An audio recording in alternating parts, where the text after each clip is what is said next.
नमस्कार, बहुत बहुत स्वागत है आपका। मैं हूं आपके साथ ऋतु ज्ञानवानी और सबसे पहले बात करते हैं, अमेरिका ने अपने दूसरे पायलट को बचा लिया है। जी हां, ईरान से अपने पायलट को बचा ले गई है यूएस आर्मी। पायलट के रेस्क्यू के दौरान भिड़े यूएस और ईरानी सैनिक, दोनों तरफ से भारी गोलीबारी और फायरिंग हुई है। F-15E के पायलट को बचाकर अमेरिकी सैनिक ले गए हैं।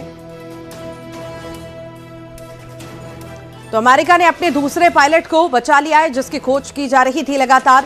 और इसी बीच जो पायलट लापता था, उसकी मां का भी एक संदेश, भावुक संदेश आया था और अपने बेटे को बचाने की गुहार वो लगाती हुई नजर आई थी। इसी बीच अमेरिका ने अपने दूसरे पायलट को बचा लिया है। ईरान से अपने पायलट को बचा ले गई है यूएस आर्मी। पायलट के रेस्क्यू के दौरान यूएस और ईरानी सैनिक आपस में भिड़ गए। दोनों तरफ से भारी गोलीबारी और फायरिंग भी हुई है। बता दें आपको, F-15E के पायलट को बचाकर अमेरिकी सैनिक ले गए हैं। दो पायलट उसमें लापता हुए थे, एक का पता चल गया था और दूसरा लापता था। अब दूसरे का भी पता चल चुका है।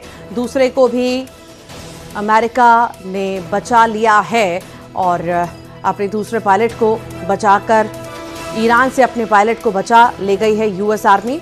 पायलट के रेस्क्यू के दौरान यूएस और ईरानी सैनिक भिड़ भी गए। दोनों तरफ से भारी गोलीबारी हुई, फायरिंग हुई।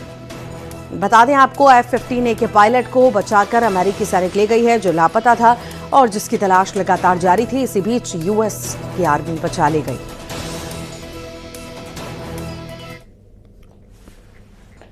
और अनूपपुर के कोतमा में होटल हादसे में बड़ा